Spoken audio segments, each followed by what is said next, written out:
New Zealand की cricket team का दौरा पाकिस्तान मनसूख, खिलाड़ियों का वापसी का फैसला।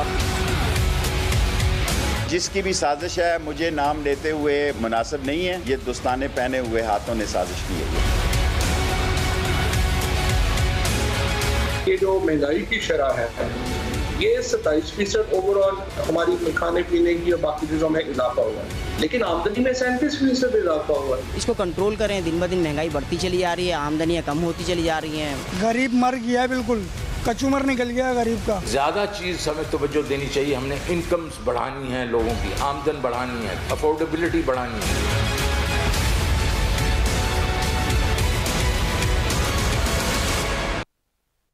Very warm welcome to news live. मैं हूं doctor Maria Zulfiqar Khan. Viewers, cricket fans और पाकिस्तान के लिए एक मायूस कौन खबर जो है वो सामने आई है। न्यूजीलैंड क्रिकेट टीम ने वनडे सीरीज के आगाज से एक दिन पहले जो है सिक्योरिटी थ्रेट्स को जवाब बनाकर ओडीआई सीरीज बल्कि पूरा दौरा जो है वो मनसूख कर दिया है।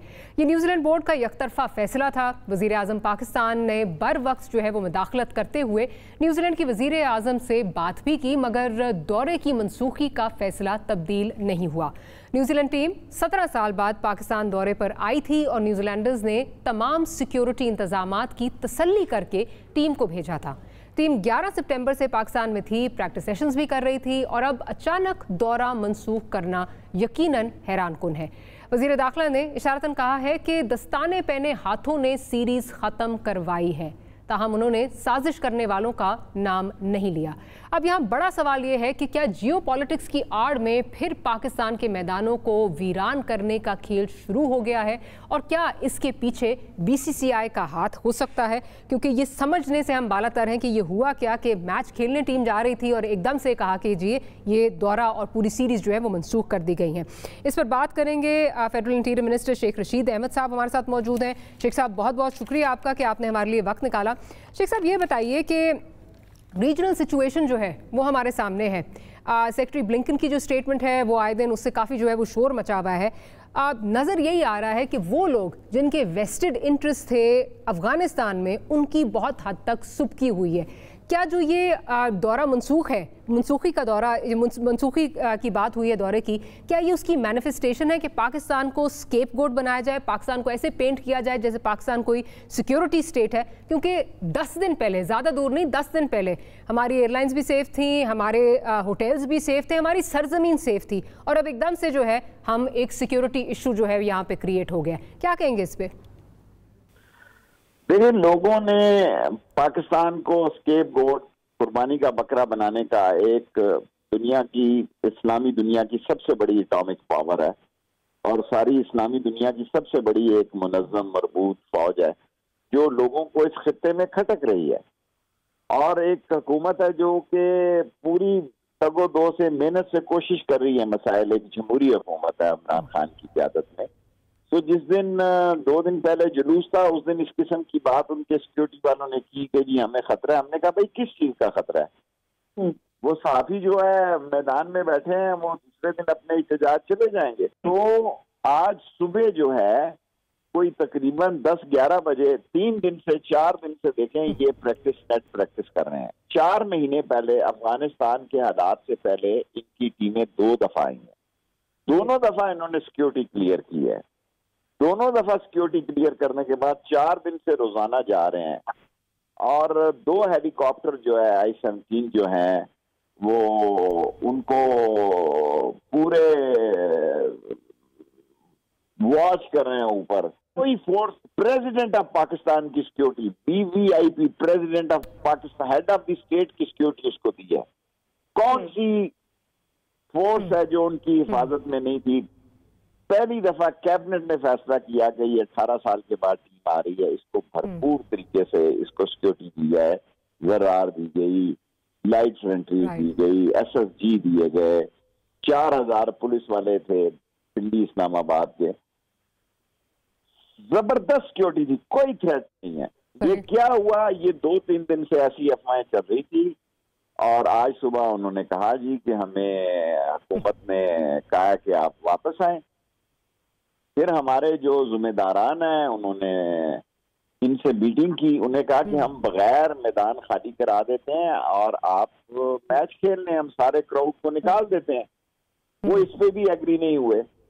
फिर अल्टीमेटली प्राइम मिनिस्टर साहब को इस सारी सूरत हाल से मुतला किया गया। प्राइम मिनिस्टर साहब ने न्यूजीलैंड की प्राइम मिनिस्टर से बात की और उन्होंने कहा कि हमें थ्रेट तो कोई नहीं है, लेकिन अगर वो बाहर निकले या ऐसी हमारे पास किसी ने इतला दी है कि उन पे हमला हो सकता है, उन पे कोई हमलावर हो सकता है। ये तो सारे, मेरा मतलब सबके लिए बड़ी परेशान कुन बात थी। बड़ी कोशिश की गई कि वो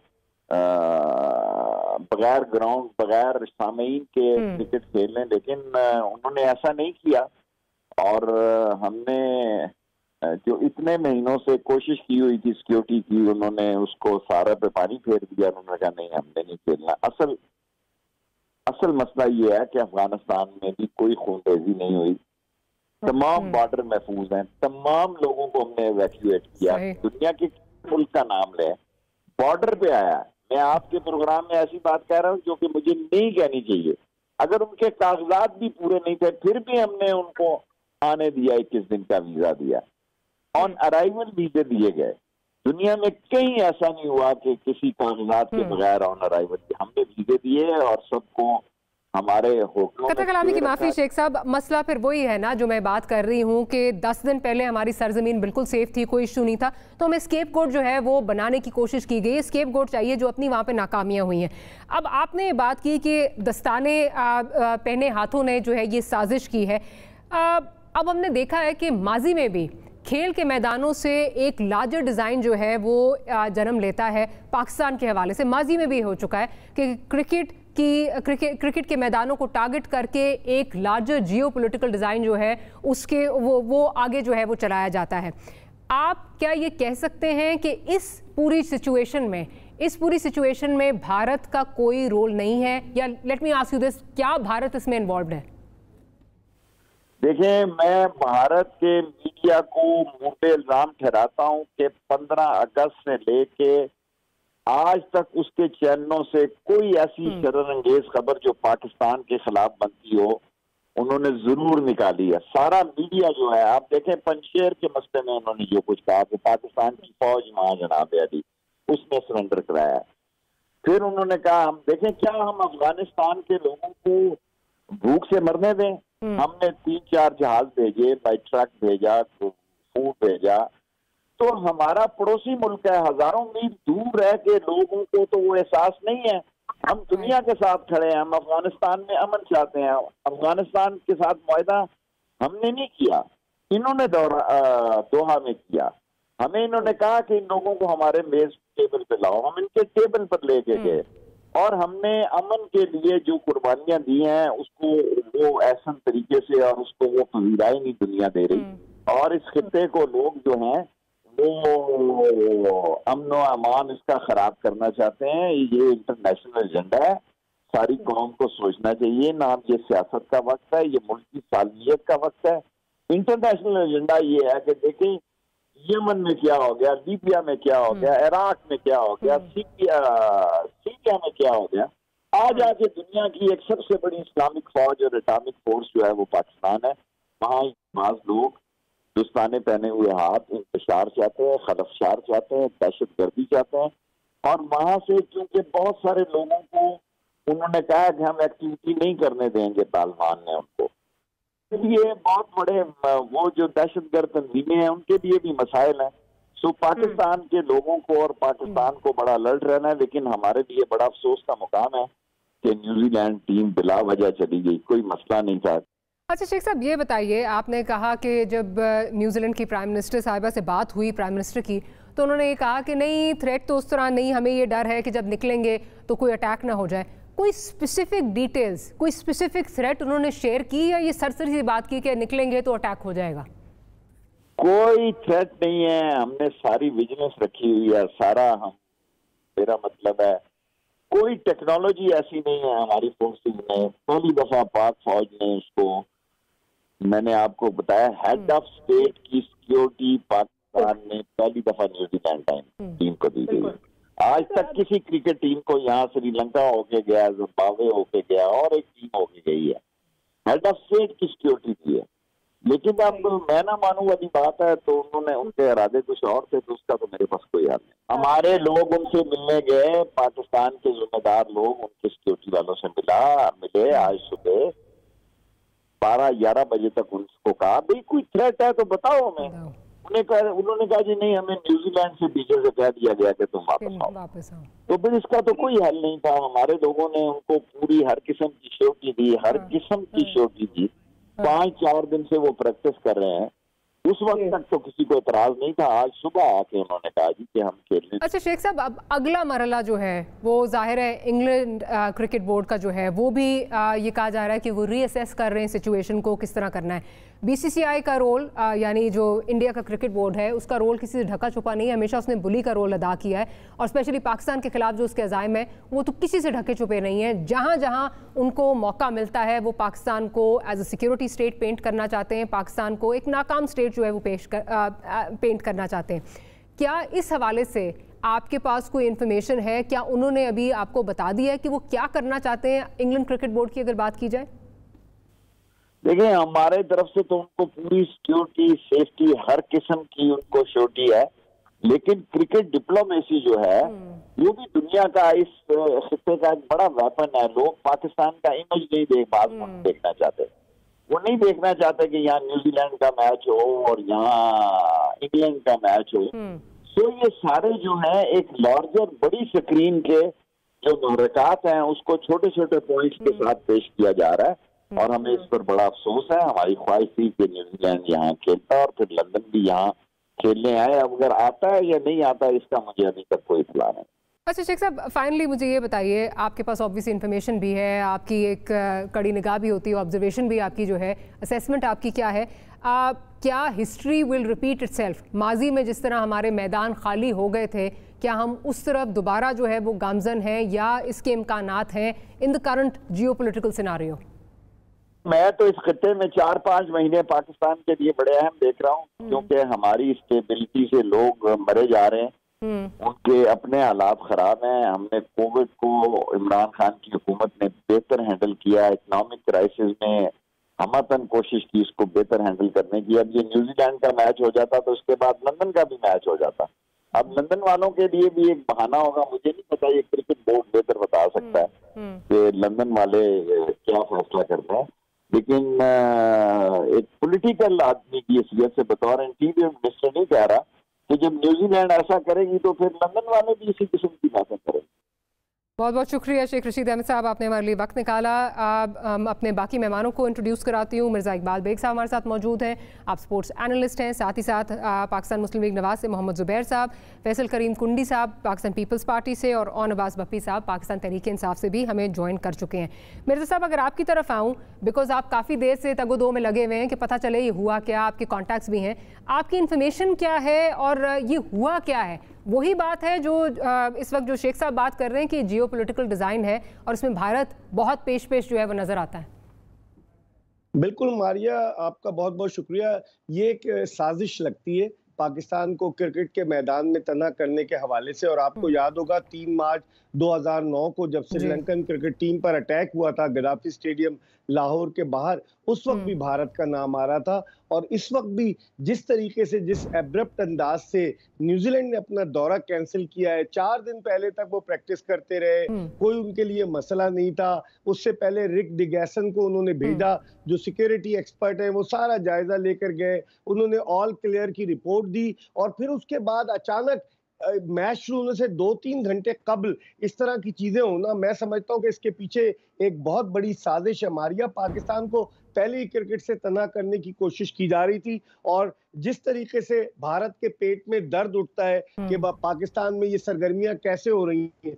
और आपने जियोपॉलिटिकल की बात की, आप देखें ना, अमेरिका किस तरीके से अफगानिस्तान से भागा, भारत किस तरीके से अफगानिस्तान से भागा। तो आखिर वो लोग भी तो कुछ ना कुछ, और फिर जिस तरीके से चाइना अफगानिस्तान के लिए वो कह रहा है उसको फुल सपोर्ट है, तो इन तमाम चीजों को अगर इन सिनारियों में देखें, जब गैर मुल्की फौजी यहाँ से पाकिस्तान से जा रहे थे उस वक्त किसी को सिक्योरिटी सिचुएशन पाकिस्तान की बुरी नहीं लगी। बिल्कुल आप सही कह रहे हैं, वही हम बात कर रहे थे। 10 दिन पहले सब कुछ ठीक था, सब पाकिस्तान की सरजमीन बिल्कुल सेफ थी। मुझे ये बताइए, आईसीसी के हवाले से अगर देखा जाए तो रिमीडियल मेजर्स पाकिस्तान के पास क्या है, क्या हम कर सकते हैं?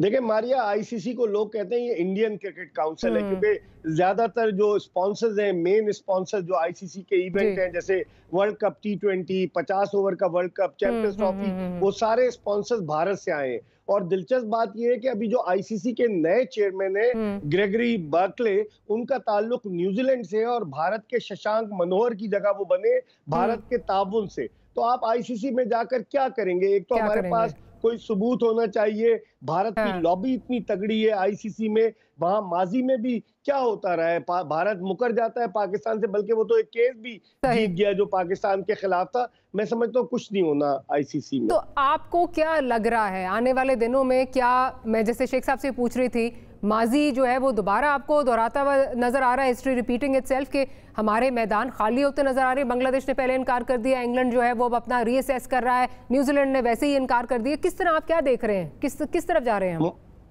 मारिया, ये एक बहुत बड़ा धचका है पाकिस्तान क्रिकेट के लिए। मैं तो कह रहा हूँ 3 मार्च 2009 के बाद ये 17 सितंबर 2021 का दिन पाकिस्तान क्रिकेट के लिए बहुत बड़ा धचका है। और अब आप देखें ना कि इंग्लैंड कह रहा है कि England and Wales cricket board के 24 से 48 घंटों में फैसला करेगा। ऑस्ट्रेलिया ने पाकिस्तान आना है जनवरी फरवरी में, बहुत मुश्किल नजर आ रहा है। पीएसएल के मैचेस पाकिस्तान में होंगे, क्या गोरे क्रिकेटर, गैर मुल्की क्रिकेटर्स पाकिस्तान आएंगे? इससे पाकिस्तान क्रिकेट को जो नाकाबिले तलाफी नुकसान पहुंचा है मारिया, इसका इजाला बहुत मुश्किल है, बहुत मुश्किल है। बेग साहब, बहुत बहुत शुक्रिया आपका कि आपने प्रोग्राम के लिए वक्त निकाला। मैं ज़रा जुबैर साहब की तरफ चलती हूँ। जुबैर साहब, इस वक्त नविश्ता दीवार ये नज़र आ रहा है कि हालात को किस तरफ मोड़ने की कोशिश की जा रही है, अपनी जो नाकामियाँ हैं उनका मलबा हम पे थोपने की जो है वो बहुत बुरी तरह से जो है वो कोशिश की जा रही है। ऐसे में उम्मीद ये की जा रही थी कि हमारी पॉलिटिकल पार्टीज जो हैं वो यूनाइटेड फ्रंट एक जो है वो पोज करेंगी। मरियम साहिबा की जो ट्वीट आई है आज, क्या आप समझते हैं कि ये इसका मुनासिब मौका था, जिसमें उन्होंने कहा है जी मैं सब पासपोर्ट की इज्जत करवाऊंगा, वज़ीर आज़म को एक उन्होंने बात की है, और साथ ही नीचे एक ब्रेकिंग न्यूज़ चलाई है कि न्यूजीलैंड टीम ने दौरा पाकिस्तान ख़त्म कर दिया। Do you think this was the right time इसमें, और वज़ीर आज़म क्या कर सकते थे? एक सेकंड, वज़ीर आज़म कर सकते, एक तो मैंने, मेरे ख्याल है आप मेरी ट्वीट का भी हवाला दे सकती थी। मैंने तो कंडेम किया था न्यूजीलैंड का फैसला। मेरा ख्याल है इमरान खान जिस दिन से हुकूमत में आए उससे एक दिन पहले सुन तो लेना मेरा जवाब सुन लें। जी सुन रहे हैं। एक इशू, हम लंदन में होते थे, मेरा जवाब सुन लें तो मैं फिर बात कर सकता हूँ। आपने अपने सवाल कर लिया। प्लीज़ पॉलिटिशियंस जो होते ना, हम कॉन्फ्रेंस कर रहे थे ना, इन्वेस्टमेंट कॉन्फ्रेंस, तो ये पीटीआई वाले इमरान खान साहब ये पेशावर हाई कोर्ट से स्टे ले लेते थे उस लंदन कॉन्फ्रेंस कि हमें रोकनी पड़ जाती थी in the middle of the conference. तो पहले तो मैं इनका काला मुंह बता दूं कि ये जो कह रहे ना कि जी सब यूनाइटेड, जब पीएसएल हम लेके आए थे वापस, जब हम लेके आए थे, और वो पहला मौका था 8 साल के बाद इंटरनेशनल प्लेयर्स आ रहे थे और पीएसएल का फाइनल बहुत बड़ी चीज़ थी। PSL was the biggest brand that Pakistan had launched. Imran Khan का मैं आपको भेज देता हूँ, इंटरव्यू चला दें। तो पहली बात ये कि प्लीज़ पॉलिटिशियंस जो होते हैं वो पॉलिटिक्स ही करते हैं, लेकिन मैंने पॉलिटिक्स से हट के एक ट्वीट किया था और मैं, बट उससे आगे मैं जाऊँगा। आपने मिर्ज़ा इकबाल साहब से तो वो चीज़ें पूछी जो उनका मेरा ख्याल है ताल्लुक़ नहीं है कि जी इंडिया की कॉन्स्पिरेसी है या बरतानिया की है या जर्मनी की है। This is about politics. और आपने भी कह दिया कि सारा मलबा हम पर डाला जा रहा है। New Zealand is a decent country and one of the most admired countries in the world. Let's be honest about it. उनकी जो प्राइम मिनिस्टर है उन्होंने अपनी क्रेडेंशियल इतने ज़बरदस्त नाफिज कर दिए। To suggest that New Zealand is part of the conspiracy to defame Pakistan, I think it's arriving at a judgment too early. अगर आप न्यूजीलैंड को भी घसीट के ले आएंगे कि न्यूजीलैंड भी कॉन्स्पिरेसी में शामिल है, वो इंडियन डिज़ाइन में, तो फिर तो कुछ आगे हो ही नहीं सकता ना। इसका मतलब पूरी दुनिया हमारे खिलाफ है। इसका मतलब ये है कि हमें उनके लेंस पहन के देखना पड़ेगा कि why the world is looking at us like this. आज एक बहुत बड़ा वाक़या हुआ है पाकिस्तान में। और वो सिक्योरिटी थ्रेट है। मैं उसको नहीं कह रहा, मैं न्यूजीलैंड की तो ये जो फैसला है इसको कंडेम भी किया, मैंने ट्वीट भी किया, आप निकाल के देख सकती हैं कि ये कोई तरीका नहीं होता। उसमें पाकिस्तान के लिए थोड़ा सा रूम छोड़ना था उनको उस तरह से कि पाकिस्तान के लिए एक फेस सेविंग हो जाती। अगर वो ये कहते कि हमें सिक्योरिटी थ्रेट आया है, वी वांट टू शेयर, आज का मैच हम कैंसिल कर रहे हैं, आइंदा के मैचेस के लिए हम पाकिस्तान अथॉरिटीज़ के साथ शेयर करेंगे वो इन्फॉर्मेशन जो भी है और फिर हम फैसला करेंगे, तो वो एक एटलीस्ट लगता कि जी आपने एक बड़ा सोच समझ के फैसला किया। लेकिन बहरहाल देखें, एक कॉन्टेक्स्ट होता है और दुनिया की नज़रों से हमें देखना चाहिए।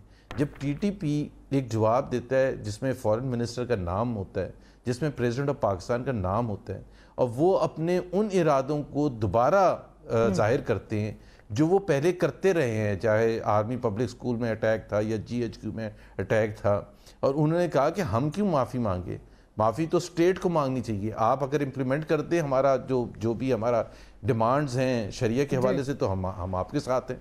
This is a direct threat on the security of Pakistan. So let's not forget what is happening in, और पिछले अगर आप 10 दिन का रेफरेंस दे रही थी, तो पिछले 10 दिन में पाकिस्तान में सिक्योरिटी एजेंसीज पर अटैक हुए हैं। सर सिक्योरिटी एजेंट बिल्कुल। अच्छा आप जरा मुझे इजाजत दे दीजिए कि एक कॉन्टेक्स्ट होता है पीछे, बिल्कुल कॉन्टेक्स्ट होता है। नहीं बट आपने क्वेश्चन कर लिया ना कि मैं क्यों मिर्जा इकबाल बेग साहब से ये क्यों पूछ रही थी।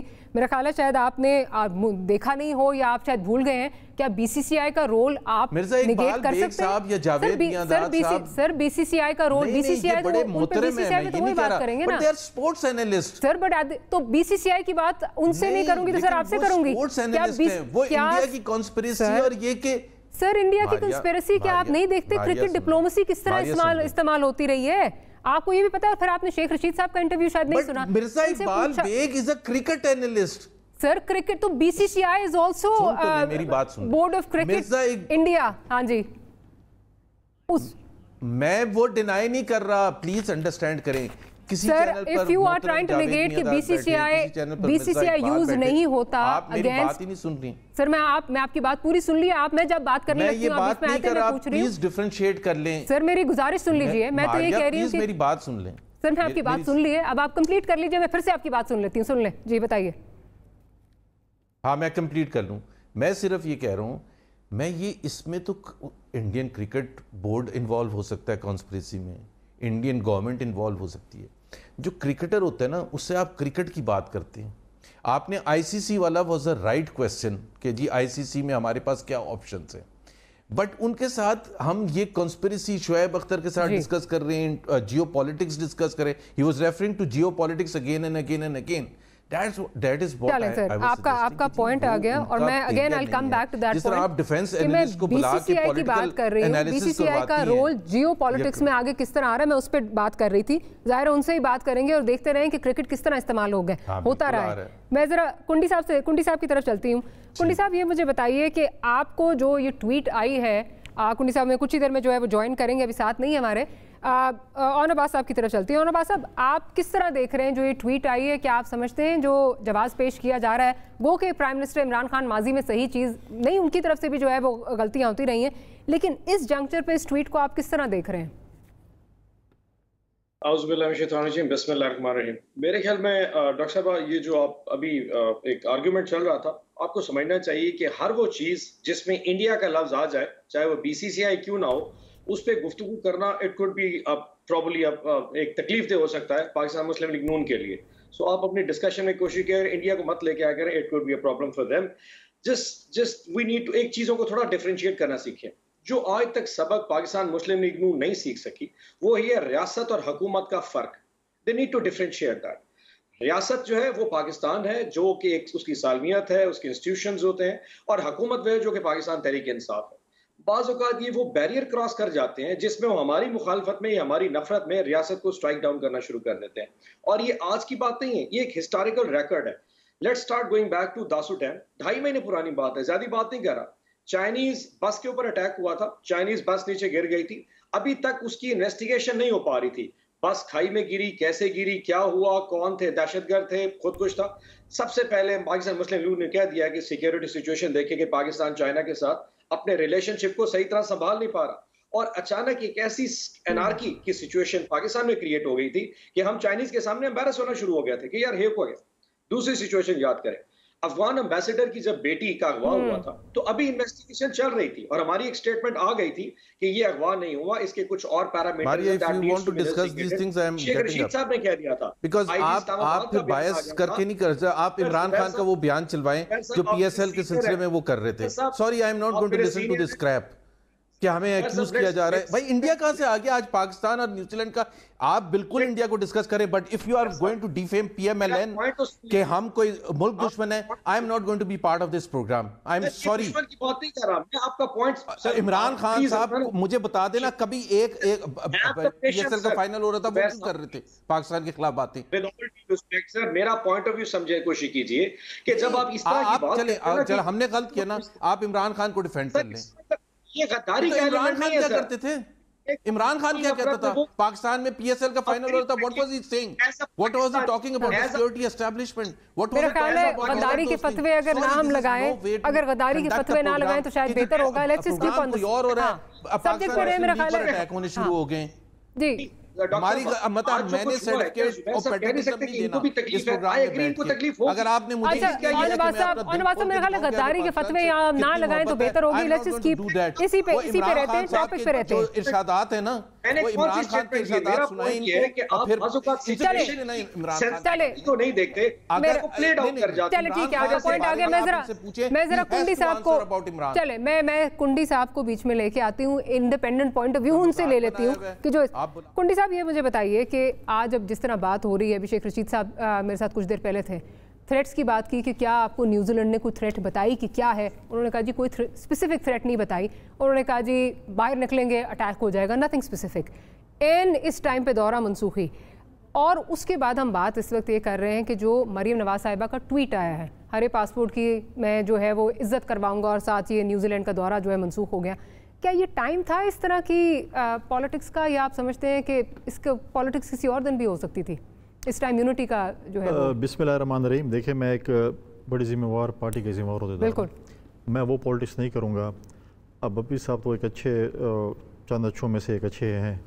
अगर ये सिचुएशन आप खुद जज बन जाएं और अगर ये किसी और की हुकूमत होती और PTI हुकूमत में ना होती तो क्या होता आज?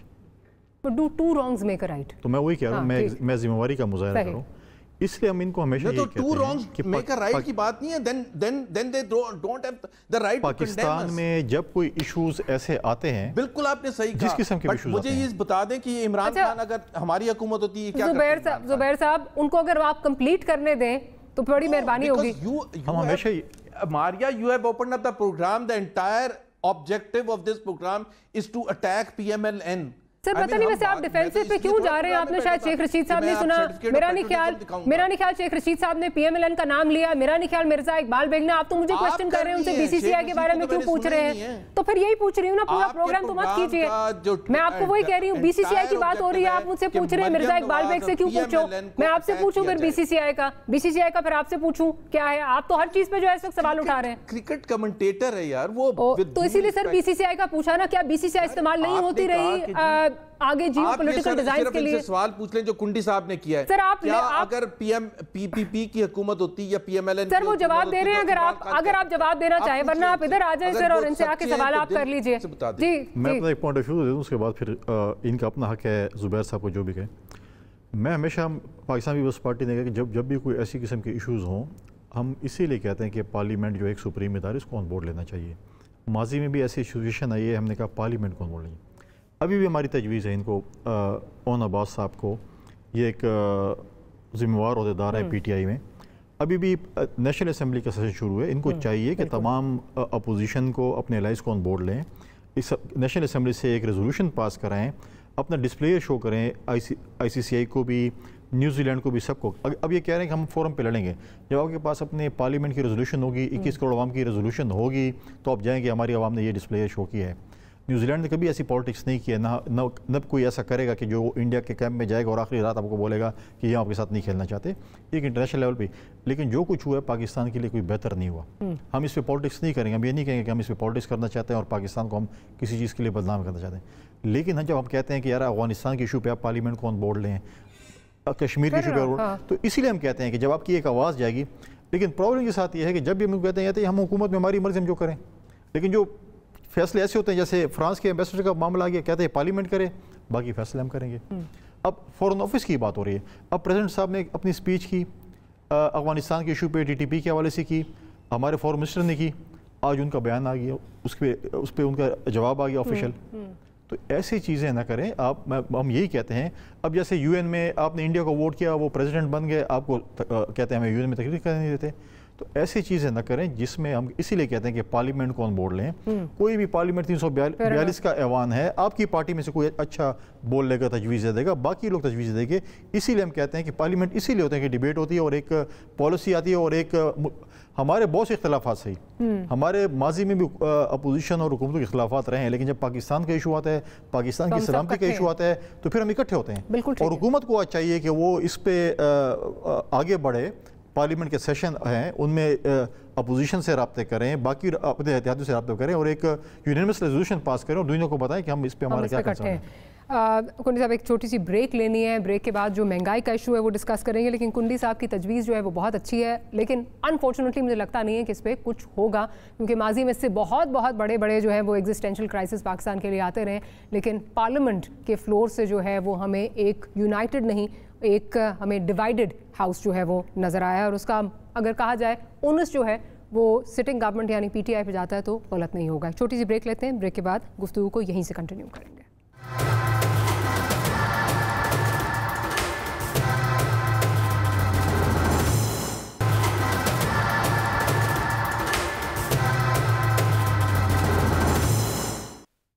Welcome back after the break. मुल्क में डॉलर की उड़ान और रुपए की बेकदरी का T20 मैच एक बार फिर सनसनीखेज अंदाज में जारी है। आज डॉलर 170 रुपए की बुलंद तरीन सतह छूकर 168.18 रुपए पर गिर चुका है। अब इसके मईशत पर और महंगाई पर क्या असरात हैं, हमारे माजी के ऑपोजिशन लीडर की जुबानी ही सुन लीजिए।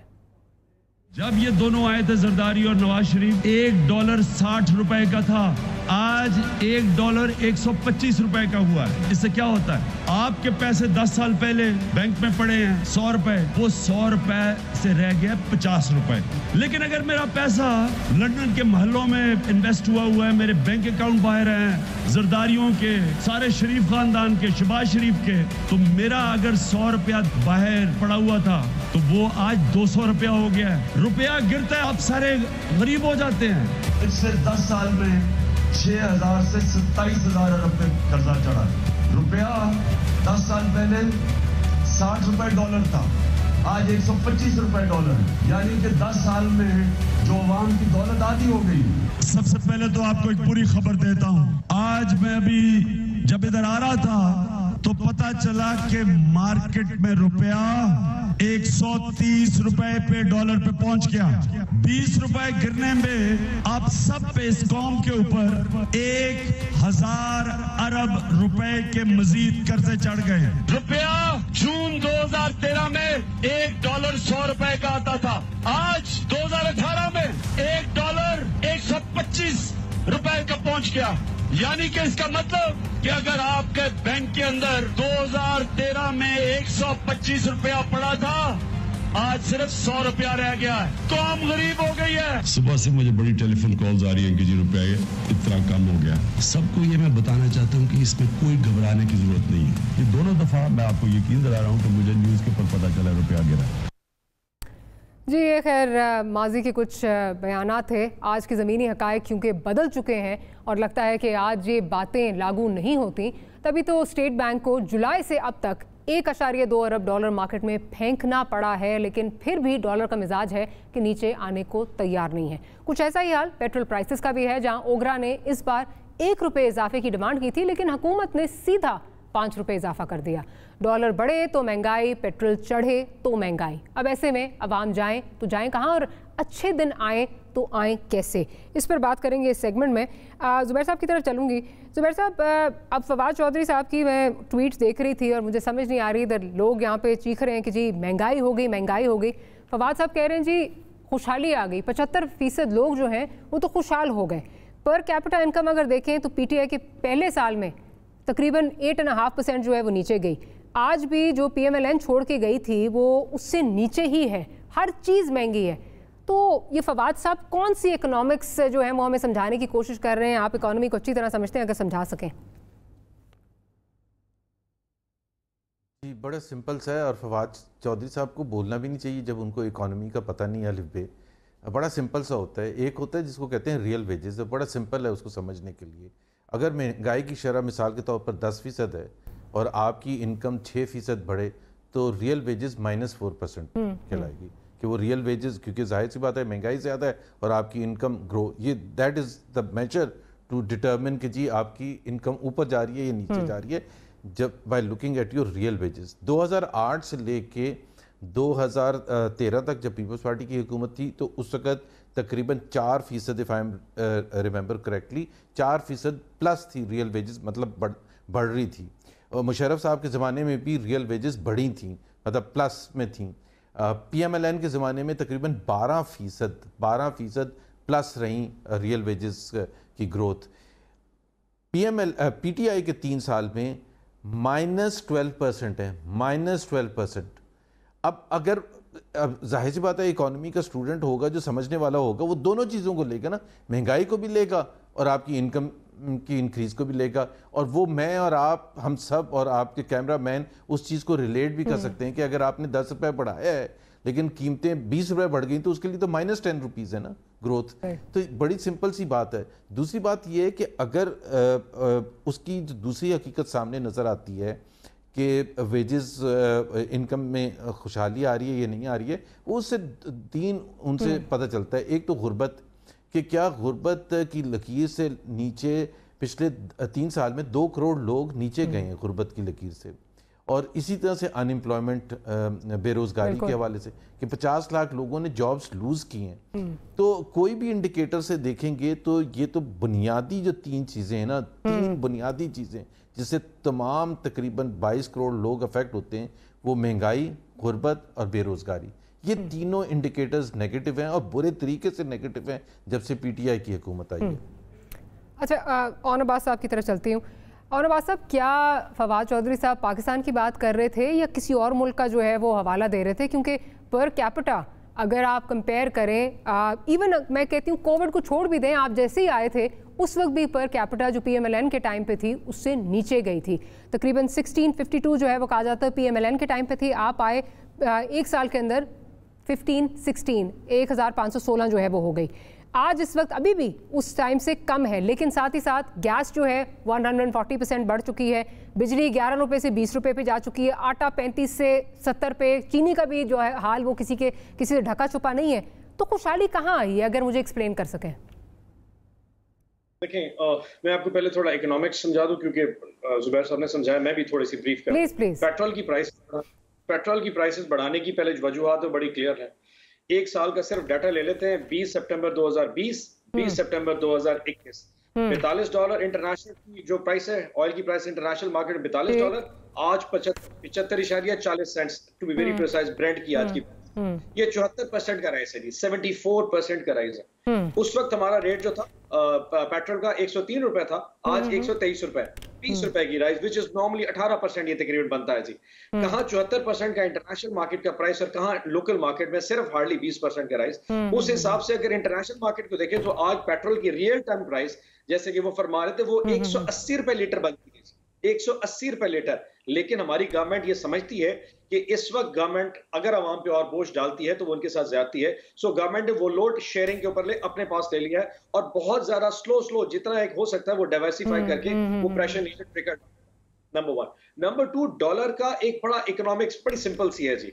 अगर डॉलर की डिमांड ज्यादा होगी तो डॉलर की प्राइस बढ़ेगी। और पाकिस्तान में प्राइम मिनिस्टर इमरान खान वाहिद वो हुकूमत है जिसने फ्री फ्लोटिंग डॉलर का जो मैकेनिज्म है, एक्सचेंज रेट मैकेनिज्म है, वो फ्री फ्लोटिंग में डाल दिया। अब हुआ ये है कि पिछले 1 माह की सिर्फ बता देता हूं ताकि समझने में आसानी हो। 3 चीजें बहुत इंपॉर्टेंट। नंबर 1, अफगानिस्तान का क्राइसिस। अब अफगानिस्तान का क्राइसिस ये था कि जो काबुल से डॉलर्स कर्ब मार्केट, पेशावर की कर्ब मार्केट में यहाँ पे आया करते थे, जो वो यहाँ से लेके आते थे और कैश कराते थे, वो आना बंद हो गया। बल्कि काबुली यहाँ से लेके अब अफगानिस्तान लेके जाते हैं जिसकी डिमांड बहुत ज्यादा स्ट्रेच हो गई। नंबर 1। नंबर 2, हमारी इंपोर्ट्स 380 अरब रुपए की हमारी इंपोर्ट्स इस वक्त लॉन्च जो जुलाई, अगस्त, सितंबर में इन 3 महीनों में पाकिस्तान में लैंड कर चुकी है। जो टर्फ स्कीम की वजह से मशीनरी आई है उसकी इंपोर्ट्स की पेमेंट हो रही है तो डॉलर की डिमांड बढ़ चुकी है। और तीसरी चीज, हम एक्सपेक्ट नहीं कर सकते थे कि इकोनॉमिक्स अगर हमारी ग्रो करेगी, इस इकोनॉमी जो कि बहुत ज्यादा 5% से ऊपर जा रही है, हमारी इंपोर्ट्स जो हम एक्सपेक्ट कर रहे थे $4.5 अरब पे, वो $6 अरब पे चली गई है। और उसमें मेजॉरिटी पोर्शन गाड़ियों का, व्हीकल का, और जो हमारी स्टेपल डाइट्स है जिसमें दाल, मूंग, घी, ये जो डाइट्स है उसकी इंपोर्ट ज्यादा बढ़ गई, उसकी एक्स्ट्रा पेमेंट आ गई।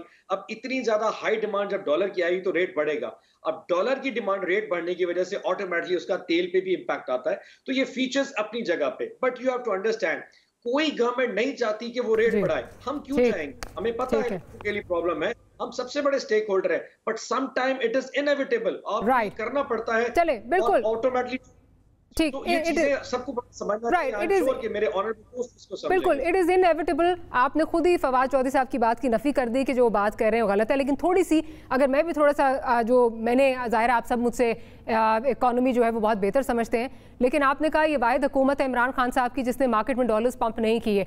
1.2 बिलियन डॉलर्स आप पंप कर चुके हैं, और अगर पिछले 3 साल में देखें तो तकरीबन $5 अरब आप पंप कर चुके हैं। Yet it's not coming down. आपने भी पेट्रोल प्राइसेस की बात की। मेरे सामने ओगरा का डेटा पड़ा है, मैं अपना नहीं बता रही। इसमें अगर एक्स रिफाइनरी प्राइस देखी जाए जो कि आ रहा है 16 अगस्त 2021 का, तो 97.35 है। ये हमारी स्क्रीन पे भी चल रहा है। उस वक्त जो लेवी है वो 0 है, ठीक है। उसके बाद ये आ जाते हैं हम 1 सितंबर 2021 को, पेट्रोल की प्राइस कम होती है 94.38। ये आपने एक्स रिफाइनरी प्राइस ओगरा बता रहा है। लेवी बढ़ जाती है 2.11।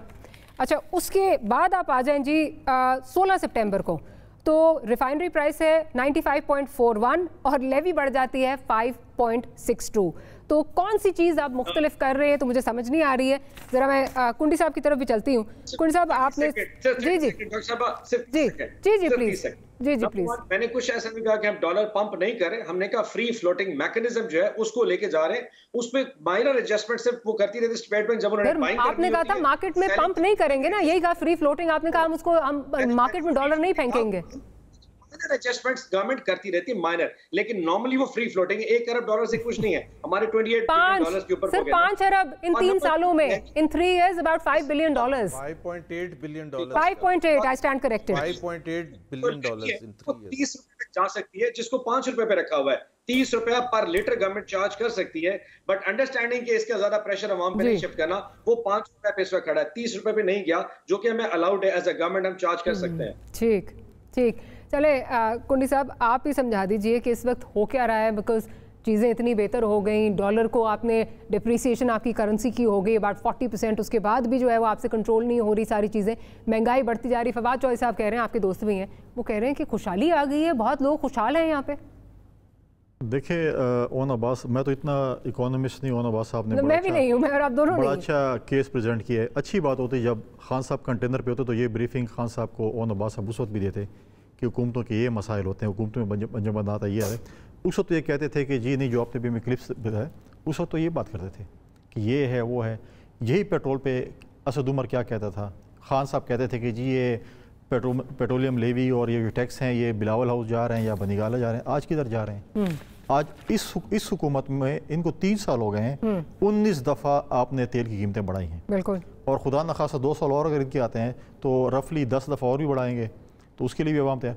मईशत बहुत बेहतर हो चुकी है, लेकिन आप बताएं लोग मईशत को पूछते नहीं है, पूछते नहीं है क्या 2 वक्त की रोटी गरीब आवाम के लिए सस्ती हुई है, दवाइयाँ सस्ती हुई हैं, रोज़मर्रा की अशिया सस्ती हुई हैं। आप फिगर्स पे पॉइंटर्स पे बता देते हैं ये इतना हो गया, ये डॉलर ये हो गई।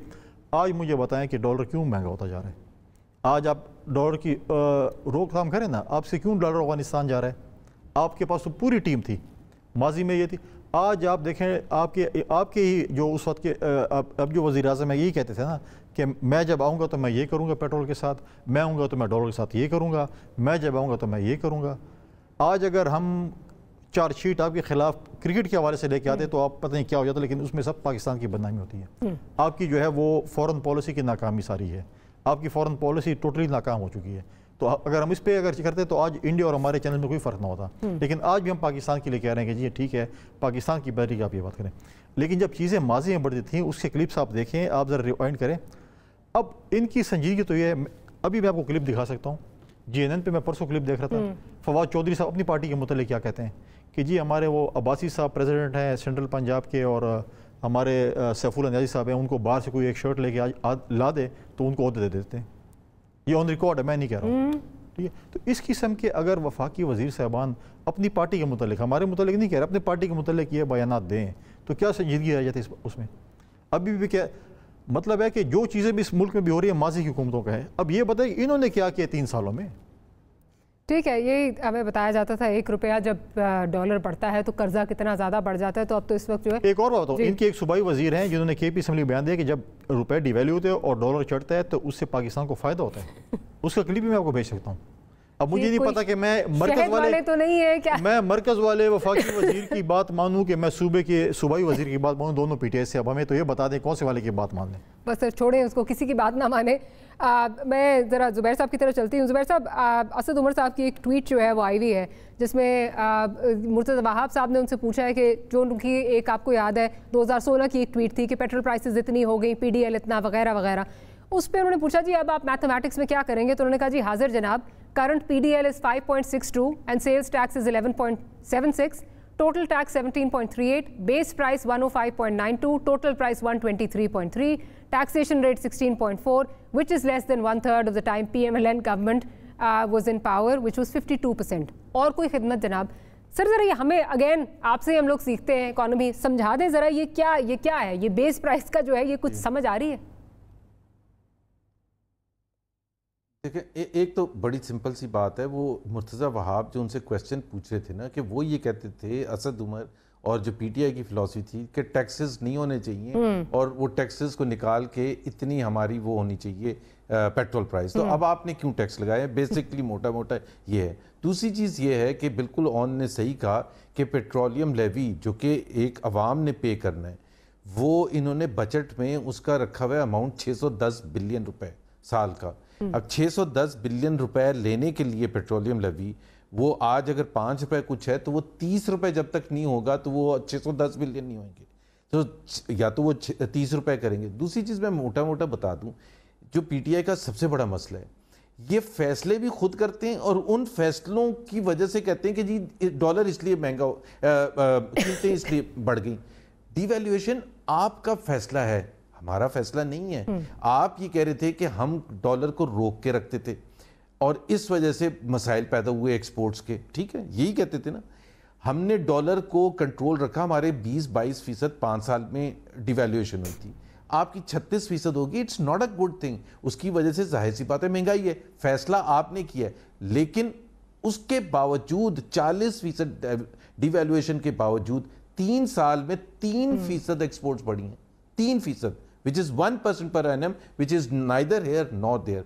दूसरी बात यह है कि जब आप फैसले करते हैं, मिसाल के तौर पर बिजली की कीमतें बढ़ने का भी शायद जिक्र हुआ था या नहीं हुआ था, बट बिजली बढ़ने का जब बात ये होती है कि ये कहते हैं कि वजीर आजम साहब वहाँ बाहर खड़े होकर कहते हैं कि असल मसला ये है कि हमारे यहाँ मुल्क में बिजली बहुत ज़्यादा महंगी है। अब उसमें 2 सबसे मारिया इंपॉर्टेंट चीज़ें होती हैं जो इनकी हुकूमत ने कमिट किया था, जिसकी वजह से सर्कुलर डेट बढ़ता है। एक होता है लाइन लॉसेस। क्या लाइन लॉसेस बढ़े हैं पिछले 3 साल में या कम हुए? बढ़े हैं। जाहिर है जब लाइन लॉसेस बढ़ेंगे तो वो कहीं ना कहीं से तो लिए जाएंगे, पूरे किए जाएंगे। क्या जो कलेक्शन होती है, एवरेज कलेक्शन होती है, क्या वो बढ़ी है? उसका ट्रेंड बढ़ रहा है कि जी आप ज़्यादा कलेक्ट कर रहे हैं आपकी डिस्ट्रीब्यूशन कंपनीज, या कम? वो कम हो रहा है 3 साल में। सो मसला ये है, क्या आपने नए लाइंस ऐसी बिछाई हैं जिससे एफिशिएंसी ज़्यादा आ गई है? नहीं आई है। क्या आपने ऐसे बिजली के कारखाने LNG के जैसे आए थे ऐसे आए हैं? सो पॉइंट ये है कि आप अपना फैसला जब ओन करते हैं, मिसाल के तौर पर ये कहते हैं इंपोर्ट बहुत हो रही है, इंपोर्ट होने का फ़ायदा भी बहुत होता है और नुकसान भी बहुत होता है। फ़ायदा ये होता है कि 50% से ज़्यादा टैक्स आपका इंपोर्ट स्टेज पर होता है, जितनी ज़्यादा इंपोर्ट होगी उतना ज़्यादा आपका टैक्स कलेक्ट होगा। So it's a double edge sword. Economy में हर फैसला is a double edge sword, कुछ अपसाइड होती है, कुछ डाउन साइड होती है। You have to own both. You can't say कि जी मेरा टैक्स देके कितना कलेक्ट हो गया और फिर कहें कि हमारी मजबूरी है इंपोर्ट करना इतना ज़्यादा। तो दोनों चीज़ों को बैलेंस करना है ना। हम भी IMF प्रोग्राम में गए थे, हमने अगर डॉलर कम रखा था तो महंगाई भी तो कम रखी थी। 5 साल तक 4% थी, ये 10% से कम नहीं करते। दूसरी चीज़ मैं बता दूं कि डिवैल्यूएशन का एक जो बड़ा सिंपल सा रूल होता है, बहुत सिंपल एक इकोनॉमिक रूल होता है, जो अगर डॉलर के मुकाबले में रुपए की कीमत उतनी मिनिमम बढ़ेगी जितना इन्फ्लेशन रेट डिफरेंस होगा अमेरिका में और पाकिस्तान में। सो अगर अमेरिका में 2% इन्फ्लेशन रेट है और पाकिस्तान में 10% है तो 8% रुपए की कीमत गिरेगी। वो आपकी नकम्मापन की वजह से है, क्योंकि आपने इन्फ्लेशन को कंट्रोल नहीं किया हुआ। उसको ये कहना कि जी वो एक्सचेंज रेट बढ़ रहा है क्योंकि हमने फ्री फॉर ऑल किया हुआ है, और जबकि 3 साल में $5.8 बिलियन फेंक चुके हैं और फिर भी नहीं कंट्रोल हो रहा। या तो ये ना कि जी देखिए हमने ये फैसले किए, इससे ये आवाम को फायदा हुआ। आप ये भी तो, हम तो ये कहते थे कि हमने ये फैसले किए, डिस्काउंट रेट 40 साल का लोएस्ट था, इन्फ्लेशन पिछले 25 साल की लोएस्ट थी, ग्रोथ पिछले 20 साल में सबसे ज्यादा थी, फिस्कल डेफिसिट सबसे कम था। या तो आप ये बताएं ना कि आपके जो आप फैसले कर रहे हैं उससे फायदा क्या हो रहा है? चलो मैं ये पूछ लेती हूँ पप्पी साहब, क्या जो फैसले कर रहे हैं वाकई अवाम भी ये पूछ रहे हैं इससे उनको फ़ायदा क्या हो रहा है? दवाइयाँ उनकी महंगी हो गई, आटा चीनी जो हमारे यहाँ पे जो हम यहाँ से एक्सपोर्ट करते थे वो इम्पोर्ट करानी पड़ रही है और महंगी मिल रही हैं। माफिया का नाम सुनते सुनते हम थक गए, चीनी की प्राइस कंट्रोल में नहीं आ रही। मुझे अगर आप ये सिर्फ बता दीजिए आम आदमी की ज़िंदगी में बेहतरी कहाँ आई है? मैं मिल मालिकान, फैक्ट्री मालिकान की बात नहीं कर रही, मैं सिर्फ पूछ रही हूँ जो आम आदमी है उसकी ज़िंदगी में बेहतरी कहाँ आई है, अगर आप मुझे बता दें। सवाल के 2 कॉनोटेशंस हैं। नंबर 1, जैसे कि ऑनरेबल जुबैर साहब ने फरमाया, एक ये अंडरस्टैंड करना है कि कोविड के बाद पूरा ग्लोबली जो पर्सपेक्टिव है इकोनॉमिक्स का वो चेंज हो चुका है। दुनिया में हर चीज की सप्लाई कम और डिमांड ज्यादा है, चाहे वो इंटरनेशनल चिप मार्केट। जुबैर साहब बात तो खत्म करने सर, किसी भी चीज से देख लें, चाहे वो ऑयल मार्केट है या ऑटो मैन्युफैक्चरिंग इंडस्ट्रीज हैं, एडिबल ऑयल है, ताकि शुगर है, आपकी जितनी भी आपकी कमोडिटीज हैं जो कंज्यूमर आइटम्स हैं, सबकी प्राइसेस एटलीस्ट 40% पूरी दुनिया में बढ़ गई है, क्योंकि दुनिया कोप ही नहीं कर पाई कि दोबारा वैक्सीन के बाद जब दुनिया अपने पांव पे खड़ी होगी तो डिमांड इतनी जनरेट होगी। तो वो एक फीचर है। दूसरा इशू है कि अगर आप परचेसिंग पावर की बात करें, मैं सेठों की बात नहीं करता, मैं गाड़ी की बात नहीं करता, but I will speak for the किसान। वो जो एग्रीकल्चर या जो किसान अपने घर में बैठा है, मैं मानता हूं डीएपी की प्राइस ज्यादा है, पर क्या आप ये बता सकते हैं कि 1800 रुपए गंदम पहले पाकिस्तान में कभी बिकी होगी? क्या चावल पहले, इससे पहले 2400 रुपए मन पहले कभी बिका होगा? या गन्ना 300 रुपए मन पहले कभी बिका होगा? जिम्मेदार आपका खुशहाल है। यस, हमें कुछ चीजें ऐसे स्टेप्स पर कैपिटा नीचे गई है, चीजें आपकी बढ़ गई हैं, पीबीएस बता रहा, मैं नहीं कह रही, तो वो समझ नहीं आ रही कि किस तरह बेहतर हुई है। पूरे खित्ते में सबसे ज्यादा है। अब ये करना क्या है? एग्रीकल्चर खित्ते में सबसे ज्यादा सैलरी सबका आपका पैसा है, किस तरह उसकी मतलब जिंदगी मुझे नहीं समझ आ रही, किस तरह बेहतरी कैसे आई है?